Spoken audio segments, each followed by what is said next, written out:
Meurtre signe. Le tueur se sentait harcelé. Si j'ai des articles, bon, je découpe et je mets dans le dossier. Et je sais, peut-être qu'un jour, je vais peut-être brûler tout ça. Ouais. Peut-être que je vais brûler, mais je ne me suis pas encore décidée. Et au cas où il me demande, bon, je lui montrerai. 8 novembre 2011. Âgé de 28 ans, Miguel, le fils d'Elena, fait ses courses dans un centre commercial genevois. Il a une altercation avec un homme qu'il connaît depuis longtemps. Tous deux sont toxicomanes. Miguel tire soudain plusieurs balles sur son interlocuteur et le tue. En juin 2014, il est condamné à 10 ans de prison pour meurtre.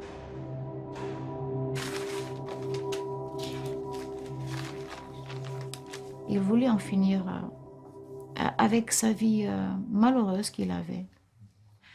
Parce qu'il attendait que la police vienne le chercher. Il n'a pas pris la fuite, il voulait que sa vie s'arrête là aussi. En fait, je ne veux pas faire de lui une victime. Mais, tout compte fait, je pense que dans toute sa vie, il a été victime de lui-même, de sa maladie. Et du peu de chance qu'il a eu. C'est pas un enfant heureux. Il a toujours été malheureux. Il me fatigue depuis qu'il est né, dira-t-elle plus tard. Entre l'enfant instable devenu un adulte bipolaire et la mère protectrice, ça a toujours été la fusion. Je pense que j'ai loupé son éducation. Mais on n'a pas de mode d'emploi pour être parent. On a des enfants, un peut tourner bien, l'autre peut tourner mal. Heureusement, ma fille a bien tourné. Coucou, salut, ma petite, comment ça va? Ça va. Un petit café? Ah, volontiers. Ça va vraiment? Sonia vit avec son mari et son fils, mais maman n'est jamais loin. Toujours soucieuse, mais à part ça... Elle parle souvent de Miguel et de son geste fatal. Le 8 novembre 2011 résonne encore comme un traumatisme dans la vie des deux femmes. Pour Sonia, tout commence par un article en ligne relatant les coups de feu au centre commercial. Mon cœur se met à se serrer parce que plus je lis, plus je me dis « Oh mon Dieu, mon frère est mort ». Dans ma tête, mon frère est mort. Mon frère n'a tué personne. C'est impossible de réfléchir comme ça. Parce qu'il est pas, parce qu'il est doux comme un agneau, parce qu'il ferait pas de mal à une mouche, parce que il m'a même jamais crié dessus, quoi. Et en fait, non, il se trouve au poste de police. Je suis tombée de très, très, très, très haut. Jamais j'aurais pensé qu'il ait fait ça, quoi. J'y croyais pas.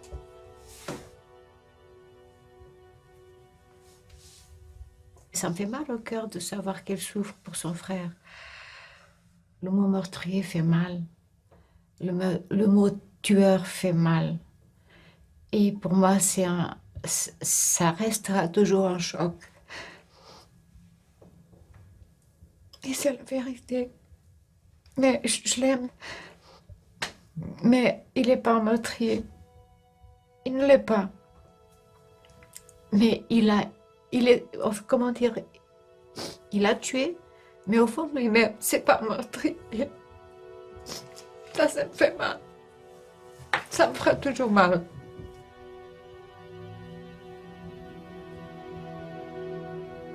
Oui, être parent de criminel, c'est avoir toujours mal. Mais c'est aussi ne pas pouvoir le dire. Ah, les faits sont les faits. Je veux dire, voilà, dans l'histoire, il y a mon frère qui tue, et puis il y a l'homme que mon frère a tué et toute la famille qui est derrière. Et en fait, pourquoi est-ce que je me dis que j'ai pas le droit de souffrir finalement, en tout cas de montrer que je souffre? Tout simplement parce que dans l'histoire, c'est mon frère le bourreau. Et je sais pas, je me dis que ceux qui ont le droit de souffrir, ceux qu'on doit plaindre, ceux qu'on doit consoler, eh ben c'est la maman et la famille, en fait, la famille de la personne à qui mon frère a ôté la vie.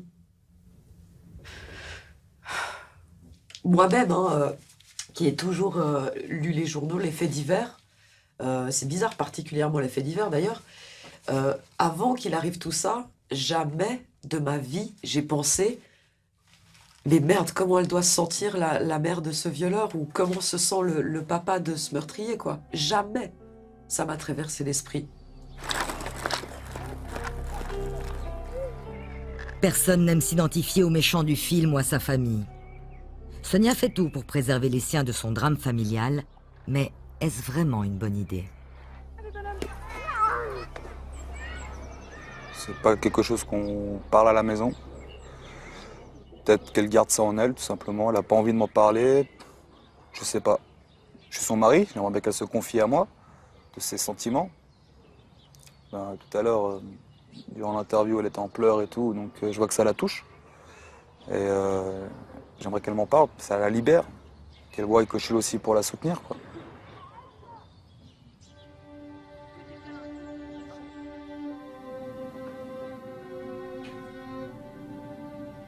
Être le parent d'un criminel, c'est souffrir en silence et subir le regard des autres, la rumeur, celle qui vous réduit à un sobriquet peu flatteur. La mère du gars qui a tué ou la mère du drogué. Et à la fête des voisins, on allait souvent. Moi, je n'ai plus jamais mis les pieds. Parce que j'ai honte. Je sais qu'on va me... J'ai honte. Il y a une étiquette qu'on colle sur notre front. Même les voisins de mon fils, les voisins où il habitait, alors eux, ils m'ont insulté, oh là là.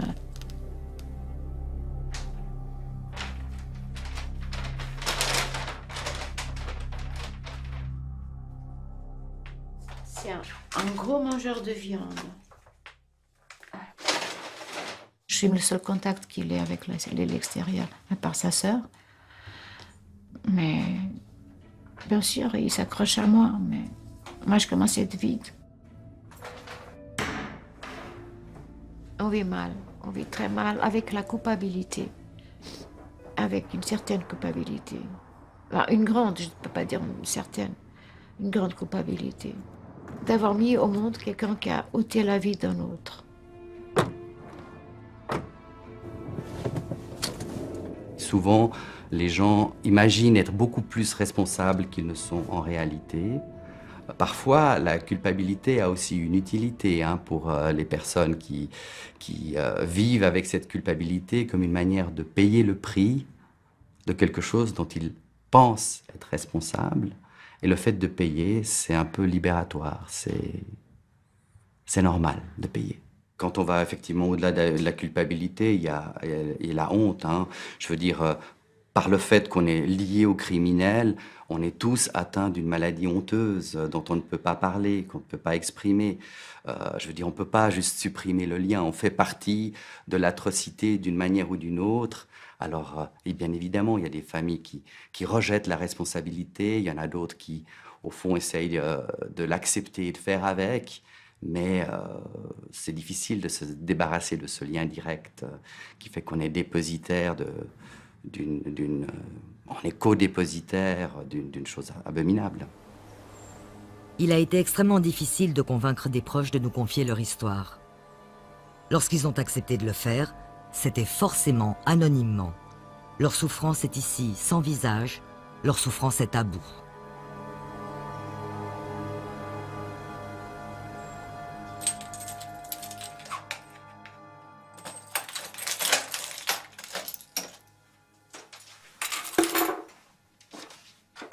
Noa a élevé seule son enfant. Femme indépendante et combative, elle refuse, elle, toute culpabilité suite au crime commis par son fils. Il n'y a pas de culpabilité, pas de ma part. Moi, je l'ai souvent dit, j'ai beaucoup donné. Je l'ai éduqué, je lui ai appris plein de valeurs que mes parents m'ont retransmis, les miennes.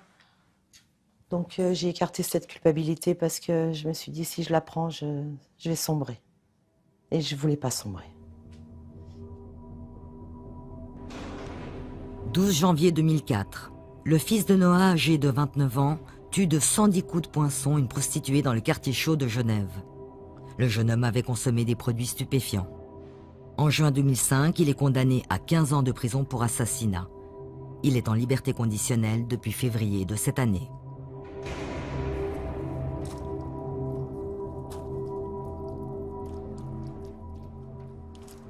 Refuser la culpabilité, c'est une façon de tenir pour Noa. Pourtant, n'est-ce pas pardon qu'elle a demandé à la mère de la victime en marge du procès? J'ai voulu la rencontrer pour, pas lui demander pardon, mais lui dire que j'étais dans une situation moins difficile que la sienne, puisque mon fils était encore là. Mais que j'ai très souvent pensé à elle et que c'était une maman, on était deux mamans et les deux familles ont été détruites. Je me suis agenouillée, elle m'a pris les mains dans les siennes et elle m'a dit « Je vous en veux pas. Je veux que justice soit faite. J'ai qu'un enfant. J'avais qu'un enfant. Je suis malade, je suis vieille, mais je veux que justice soit faite. » Elle m'a donné une sacrée leçon de vie, cette dame.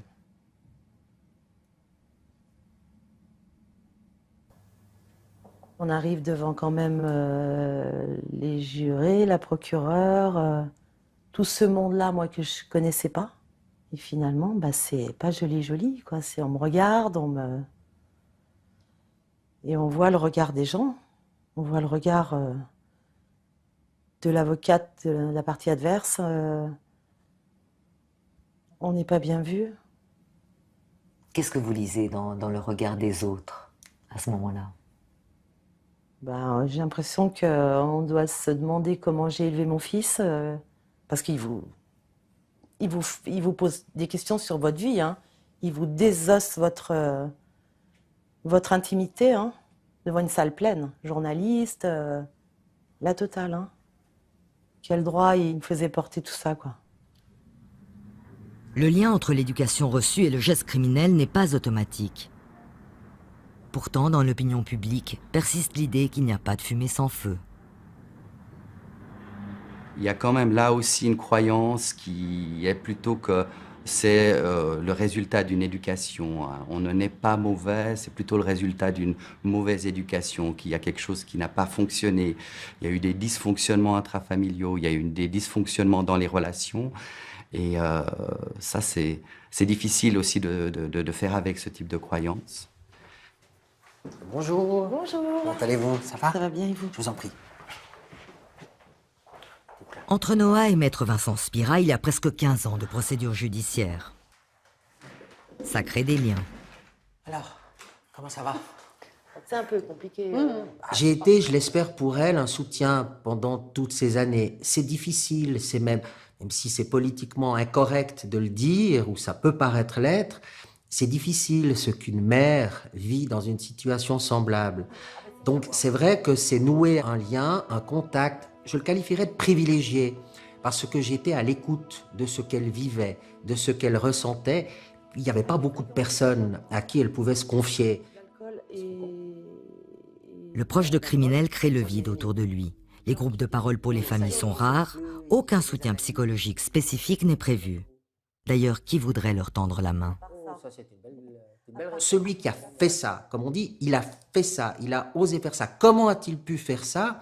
Ben finalement, honte à lui, c'est un salopard, c'est un monstre, puisque c'est quelque chose qu'on entend, même chez les avocats des parties plaignantes et des victimes parfois.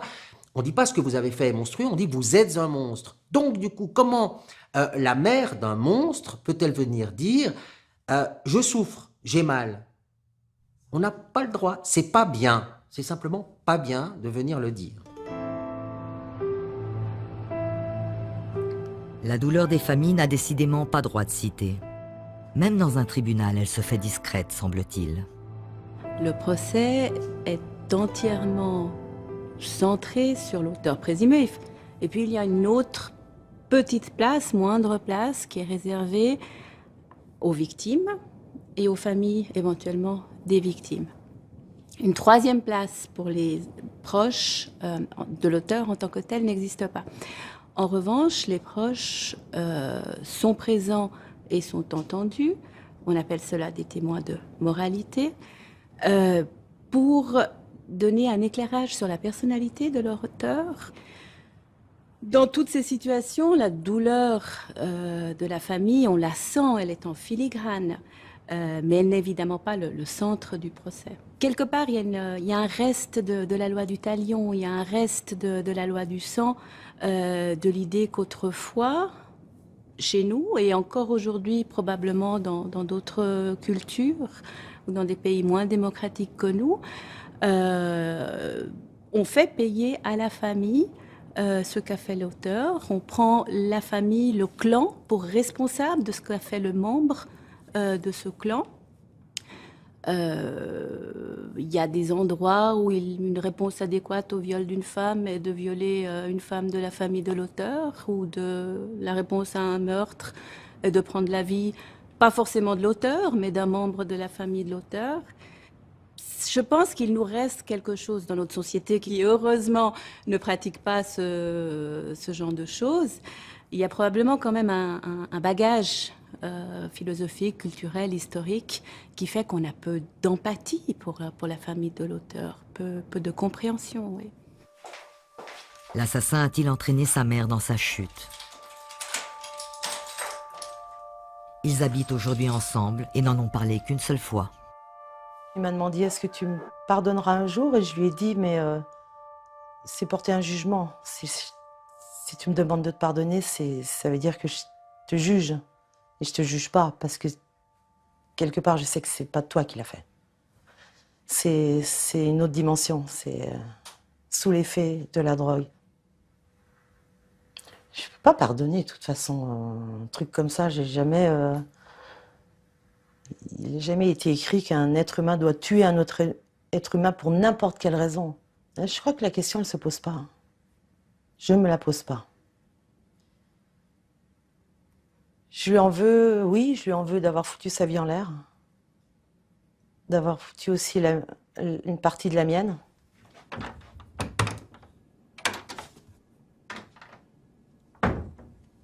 La vie d'Ariane aussi a été chamboulée.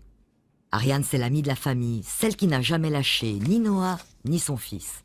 Elle va entretenir avec lui un échange épistolaire très ouvert pendant toute sa détention. Je pense à ma maman. J'espère qu'elle a le moral.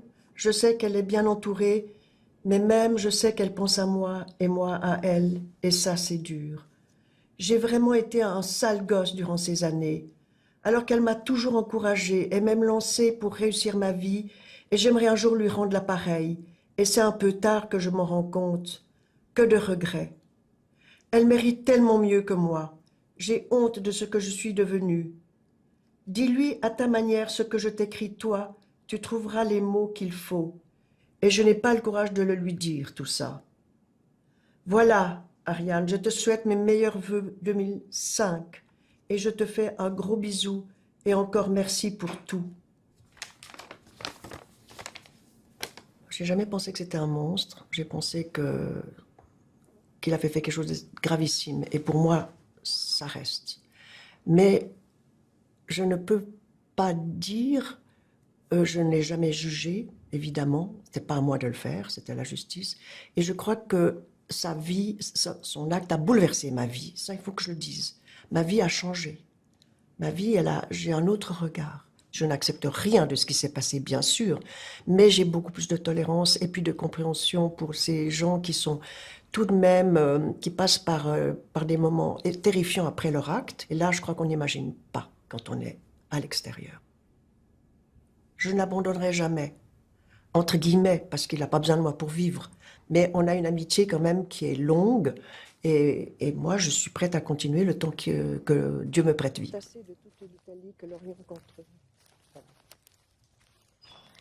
On ne se rend pas compte à quel point les familles touchées par un drame pareil portent.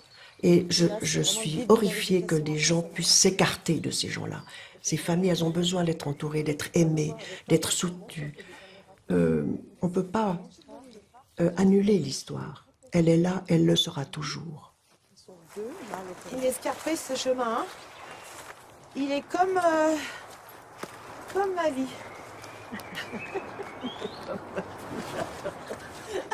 Accrochées l'une à l'autre depuis 15 ans, Ariane et Noah ont tout traversé ensemble.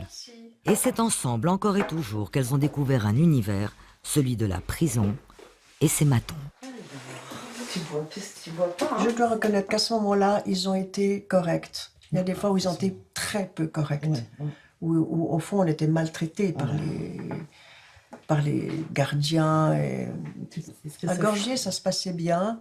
Chandelon, c'était oui ou non selon les gardiens. Il y avait le chasse, ils étaient pas du tout... ils étaient, comment est-ce que je pourrais dire, irrespectueux des familles. C'est comme si on devait porter toute l'histoire des personnes qui étaient à l'intérieur comme prisonniers. Je pense qu'il faut un amalgame entre la mère et l'enfant, quoi. C'est moi qui l'ai fait, cet enfant-là. Donc, ils doivent penser qu'on fait partie de la même trempe. C'est particulier, quand même. Bien sûr que c'est moi qui l'ai fait, mon fils, et bien sûr que je l'aime. Mais je suis pas responsable de ce qu'il a fait à l'âge adulte. Tous les proches que nous avons rencontrés ont souffert du regard porté sur eux par les agents de détention. Même certains avocats y sont sensibles. Toujours en déplacement, la pénaliste Yael Hayat connaît presque toutes les prisons du pays. Et malgré l'habitude, elle ne s'y fait pas. Je fais ce métier depuis un certain temps déjà. Chaque fois que je rentre dans un univers carcéral, je ressens moi-même une certaine violence. On est dans quelque chose, dans un univers retranché. On est dans un univers avec des règles, avec des portes qui claquent, avec des clés, avec des portiques, avec des fouilles, avec des surveillances, avec des regards, avec des caméras. On est donc dans un monde où il y a peu de lumière. Et donc, c'est pas un monde où on se sent très à l'aise.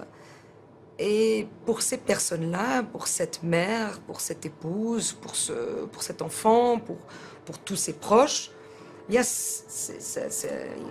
comprends qu'ils puissent ressentir une certaine violence. Entre le loup et l'agneau, Yael Hayat a fait son choix. Celle que l'on surnomme parfois l'avocate du diable ne représente que des personnes accusées de crimes ou de délits, très rarement des victimes. Du côté des proches, moi j'ai aussi le sentiment parfois que lorsqu'ils se rendent en prison pour des parloirs ou lorsqu'ils se présentent devant les juges, il y a peut-être cette tentation qui est de les rattacher au crime d'une certaine manière. Cette mère qui peut être la mère d'un criminel de grande envergure, bien, quand elle se présente devant un établissement carcéral, il va y avoir un regard assez dévisageant. Il va y avoir un regard très dévisageant. Comme si, au fond, elle était rattachée au crime et comme si, d'une certaine manière, elle en était la complice. Parce que ce lien, c'est un lien assez particulier. Et donc, elle le porte, ce regard-là. Elle le porte, ces mères-là, ces épouses. Et c'est quelque chose qui n'est pas rationnel, mais je pense que parfois, il peut y avoir ce regard.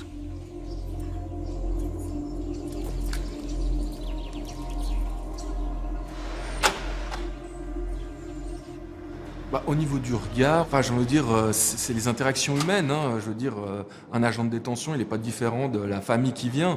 Au niveau des émotions qu'il peut avoir, qu'il peut ressentir, il peut y avoir des gens qui répondent mal, etc. Mais j'ai envie de vous dire, c'est possible. Des familles vont venir ici pour une visite ou amener un colis.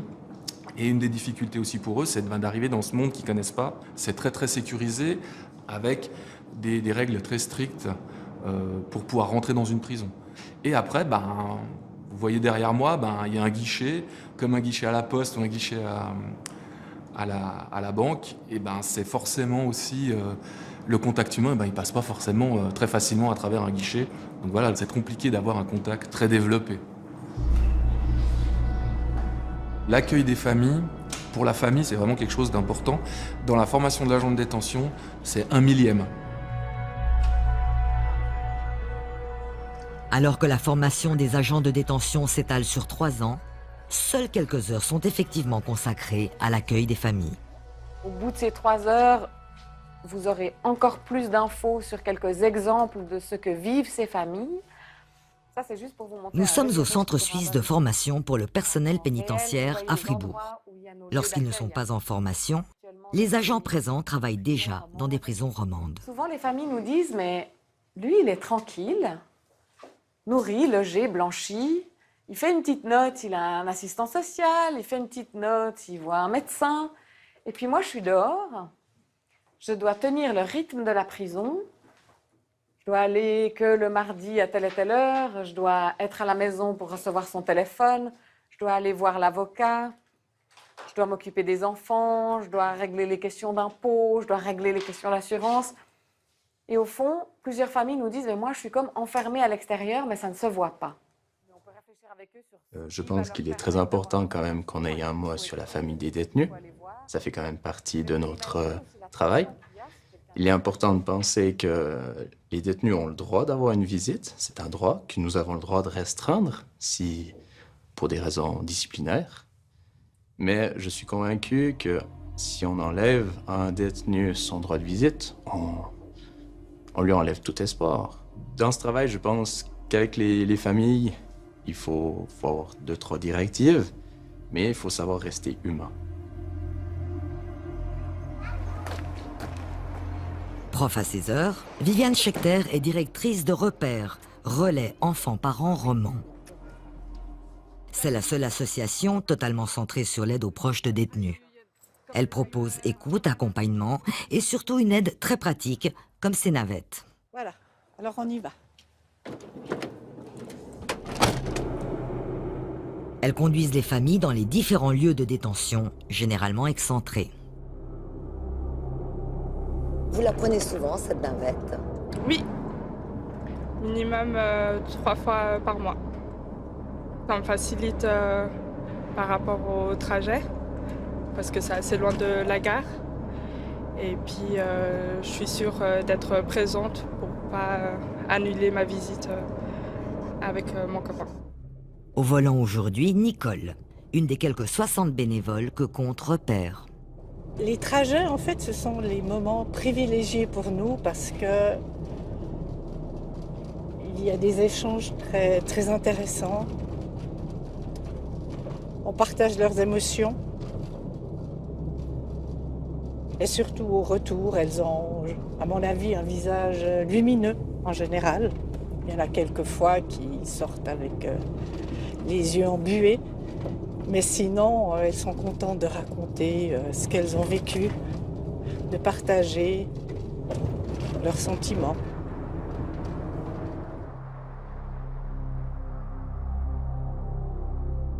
Il y a beaucoup de méconnaissance de ce que vivent ces familles.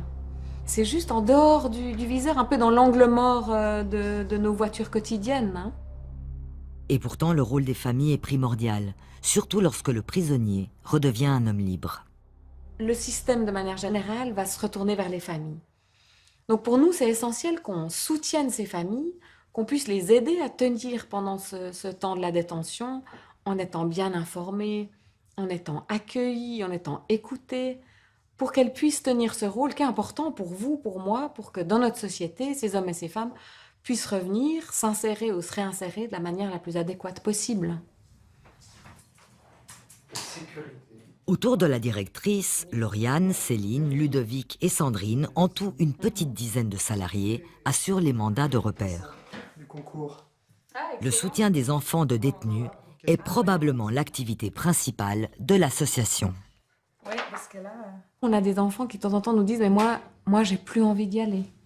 Et puis ça n'a rien à voir avec la qualité du lien ou le besoin d'avoir ce lien avec ce père ou cette mère détenue, mais c'est plus que le quotidien de cette visite, ce qui est proposé comme rencontre, n'est pas du tout pensé à hauteur d'enfant. Ce qu'on va faire, c'est vraiment accompagner ces enfants, parfois par des entretiens, par du soutien. On va parfois rencontrer leur prof à l'école, faire un lien avec leurs copains, regarder comment ils peuvent gérer leur quotidien. Et puis pour un petit groupe d'entre eux, on va les accompagner vraiment physiquement en prison.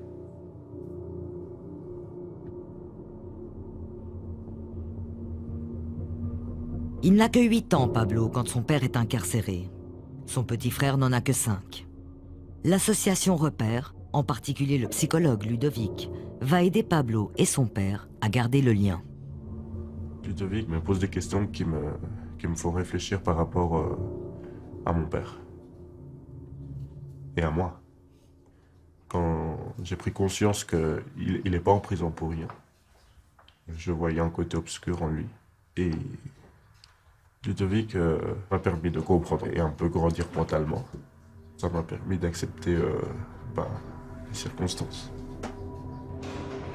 En 2011, le père de Pablo est condamné à 10 ans de prison pour viol. Il avait laissé sa victime pour morte.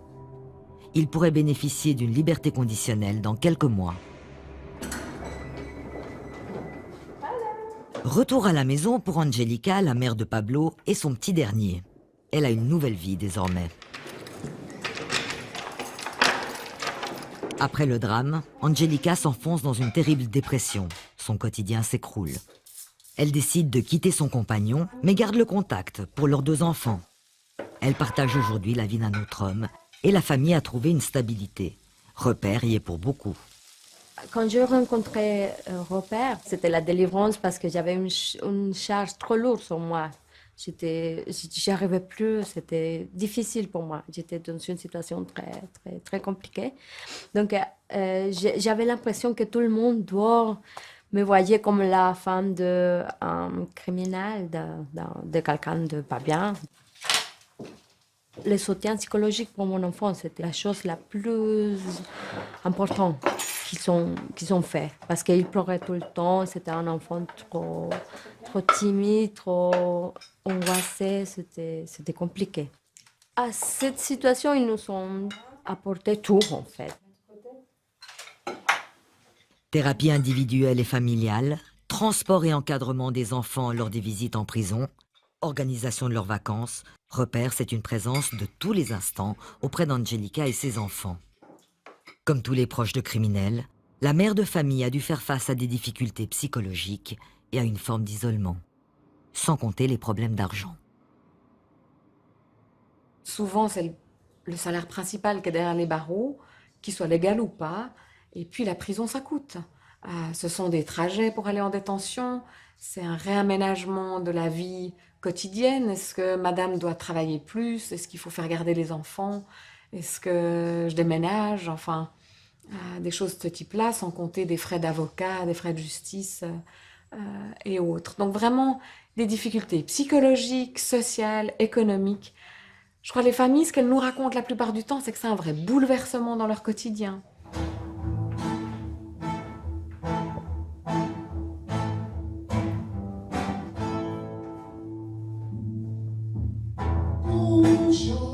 Tout évolue, seuls les imbéciles ne changent pas. Tout change, tout évolue, seuls les imbéciles ne changent pas. J'insiste, je persiste et je signe. Cossi a repris le micro après des années d'incarcération. La dépression, le regard des autres, l'impasse économique sont de tristes rengaines pour lui et sa femme Claudia. Il y a eu un chamboulement phénoménal et pourtant la vie continue. Il faut continuer à assumer ce qu'on faisait avant. Il faut être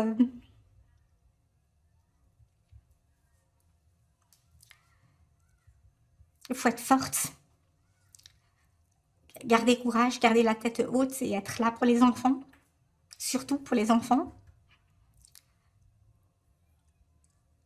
Parce que ils ont besoin d'être soutenus. Ils avaient besoin d'être soutenus et ils ont énormément souffert. Ils ont eu beaucoup de problèmes liés à cette déjà arrestation très violente qui s'est effectuée devant leurs yeux à 7 h du matin. 7 h du matin, février 2013, l'impensable s'abat sur la famille. Cossi est arrêté pour le viol d'une mineure. Il est condamné en juillet 2014 à 4 ans de prison. Cossi n'a jamais accepté le verdict. Il se dit innocent. Vous avez d'un côté un homme qui a clamé son innocence pendant des années, qui continue et qui est ravagé par le fait de ne pas avoir été entendue par la justice. Et de l'autre côté, une femme qui est là, qui est digne, qui est droite et qui tient la maison. Il y a une harmonie incontestable entre ces deux êtres. Depuis quelques mois, Cossy a retrouvé les siens et les gestes du quotidien, réguliers, apaisants. Je te pose la question, pourtant c'est moi le chef question. Il est rentré à la maison et ça c'est magnifique parce qu'on est de nouveau ensemble. Malgré le temps, malgré ces 2 ans et demi. On est là, tous les 4. Notre amour est intact. Et c'est ce qui compte le plus au final. C'est que cette histoire ne nous a pas détruits. Donc on va avancer, on va continuer à avancer. Mais c'est vrai que la fragilité est encore là parce que il n'y a jamais eu de preuves concrètes. On a toujours espoir, on continue à se battre pour essayer de faire en sorte que le procès puisse être réouvert. Y aura-t-il une révision du procès? De toute façon, coupable ou innocent, Cossy et les siens ont dû vivre, et vivent encore, avec une marque infamante sur le front. Le couple se remet tout doucement du tourbillon émotionnel qui l'a laissé KO. Claudia parle aujourd'hui de ce qu'elle a enduré, mais pendant toute la détention, elle a préféré garder silence. Il a bien dû comprendre, voir que je souffrais, évidemment. Mais effectivement, moi, je ne lui parlais pas. Donc, j'avais vraiment pas envie de rajouter une couche. Il est arrivé une fois où, effectivement, j'ai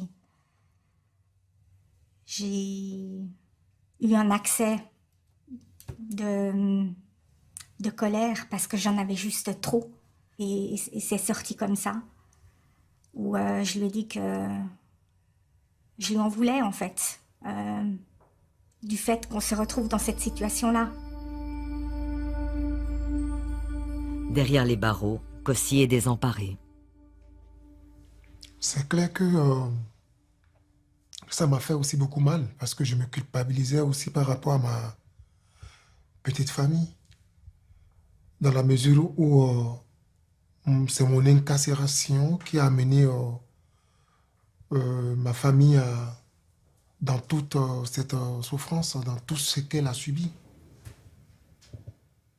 Et je ne gérais rien. Moi, il suffit de penser à eux et c'est tout comme si on a pris un couteau bien tranchant et comme enfoncé dans le cœur. Jour et nuit, j'étais très très mal. Moi, il y a ça, surtout qui me détruisait. Au crime qui ravage les familles, il faut ajouter la nature du crime. Compter dans ses proches un meurtrier implique une immense souffrance. Mais compter un violeur, c'est ajouter à la souffrance l'infamie. Pour la famille, c'est terrible. Une femme d'un homme accusé de viol qui se promène dans la rue a l'impression qu'il y a l'étiquette sur son front « Mon mari est en prison pour viol ». Bien sûr que c'est beaucoup plus stigmatisant. Est-ce que vous l'avez vécu comme ça? Bien sûr, bien sûr. Et c'est extrêmement... c'est violent, c'est humiliant. C'est difficile, bien sûr que c'est difficile. Parce qu'il y a ce regard des autres qui est tout le temps là. Ouais, mais moi j'essaye de ne pas... J'essaye même de ne pas voir tout ça, parce que sinon, c'est à mes risques et périls. Tout ça me détruit, continue à me détruire. Et là, je servirais alors à quoi? J'avais peur qu'il ne s'en sorte pas, que ce traumatisme soit trop important pour qu'on arrive à s'en sortir, en fait, tous les deux. Et mais aujourd'hui, au final, ça n'a pas duré si longtemps que ça. Je vois qu'il se porte mieux, en fait, aussi, de semaine en semaine. Il a retrouvé le sourire, sa joie de vivre. À danser, à rigoler, à jouer avec les enfants. Donc ça fait beaucoup de bien, c'est encourageant. Et je me dis que tout n'est pas perdu, que je n'ai pas perdu. Que c'est toujours l'homme que j'ai rencontré, que j'ai aimé, qu'il est revenu. La population carcérale est à 95% masculine. Les proches sont donc essentiellement des femmes et des enfants. Je retiens toujours effectivement chez les femmes une vraie résistance. Et ça m'a toujours émue de les voir si présentes, si soutenantes, avec une force tout à fait particulière. De grandes dames, de grandes figures. L'histoire d'ailleurs a démontré que les femmes savent être des vraies résistantes. Je dirais, elles sont dans l'action, elles sont là, et puis au fond, peu importe ce qu'il en est, j'ai l'impression que le message c'est on est là et on réglera les choses plus tard.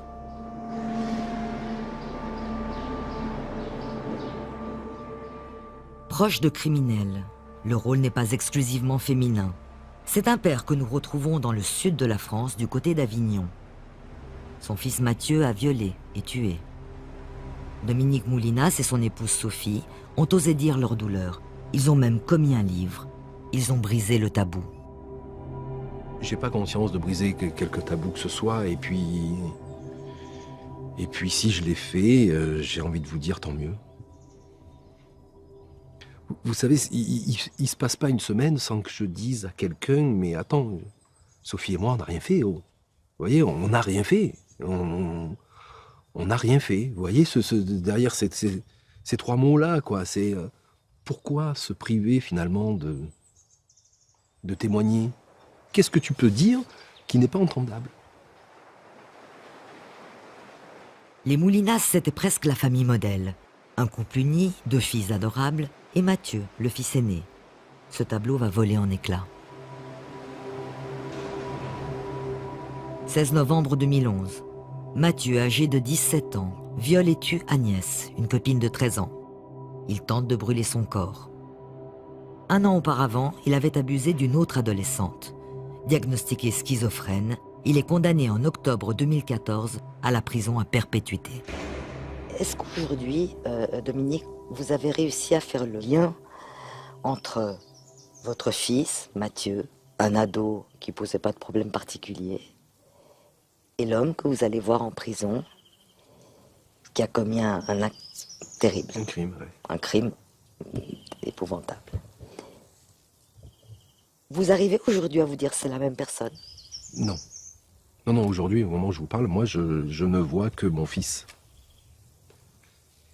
Mais je ne vois que mon fils parce que je ne connais que mon fils. Sa petite sœur appelle ça le Mathieu noir. Vous voyez, le Mathieu noir, pour nous, il est inconnu. On ne l'a pas vu, on ne l'a pas senti venir, on ne le connaît pas. Je le connais à travers des rapports d'expertise, je le connais à travers le discours de psychiatre. Je l'entrevois, mais cet homme-là, je ne le connais pas. Moi, je vois toujours que nous, on dit notre Mathieu. Vous voyez, mais c'est la seule personne que je connais. Et je sais que c'est certainement un tort. C'est la seule personne que je veux connaître. Très souvent, même nous, on reproche, vous voyez, ce monstre-là qu'on ne nie pas, puisqu'il existe. Mais ce monstre-là, on ne veut pas le connaître. Ça fait partie du chantier. Et dans le petit cabanon?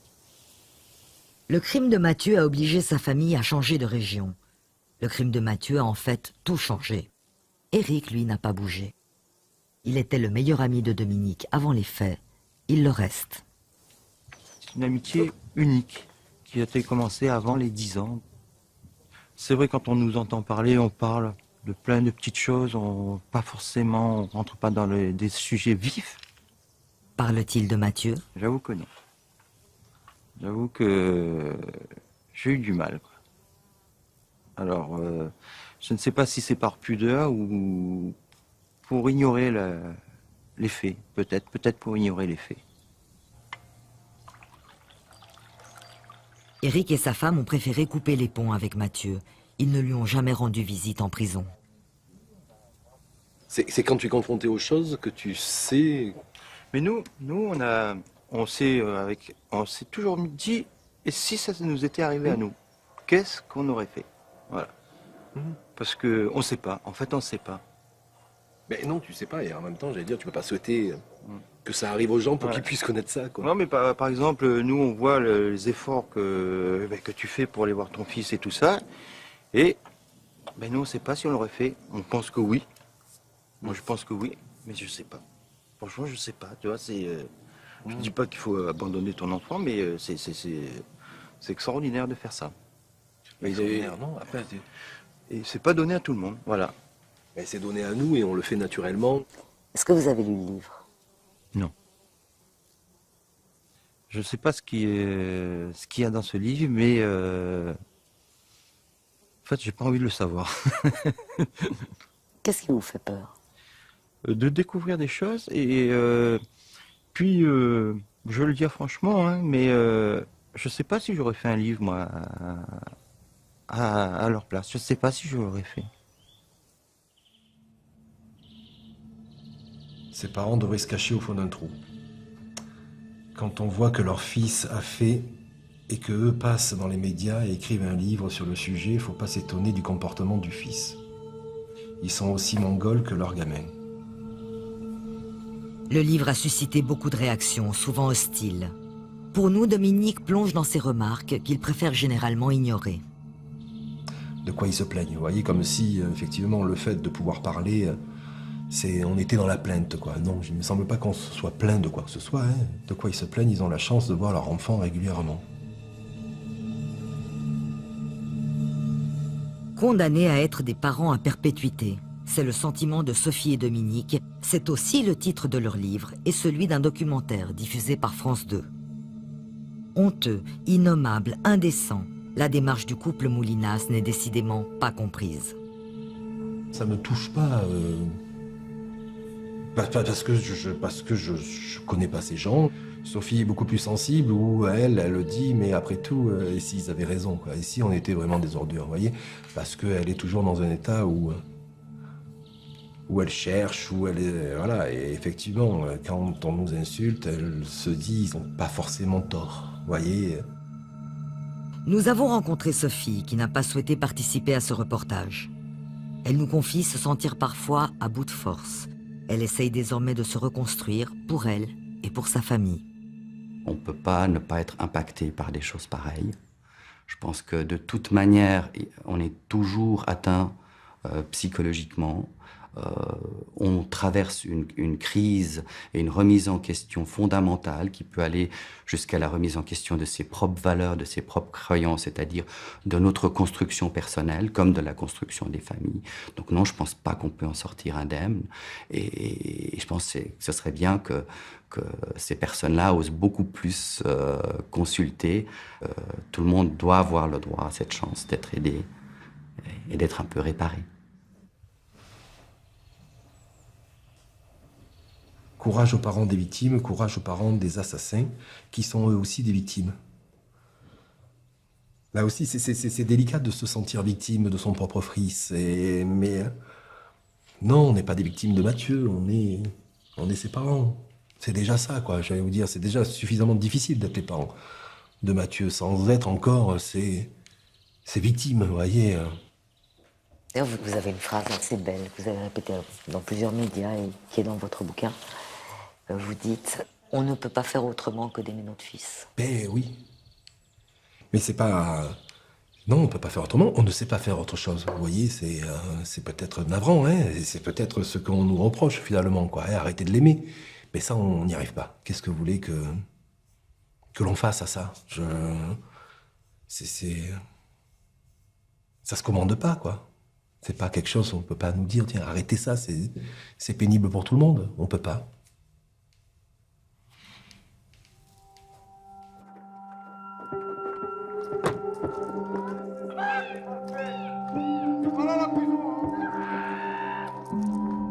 Aimer son enfant malgré soi, peut-on agir autrement? Depuis le geste criminel de son fils, il y a 6 ans, Elena ne rate jamais une visite en prison.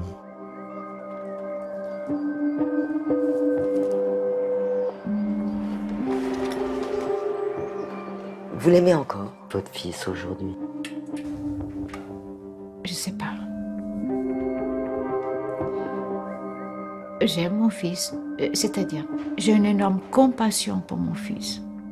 J'ai la compassion. Je sais qu'il a besoin d'aide. Au fond de lui-même, il n'est pas méchant. Il n'est pas méchant. Il a les deux en lui. Il a le bon et il a le mal. Mais je ne sais pas parfois qui c'est que j'ai en face de moi.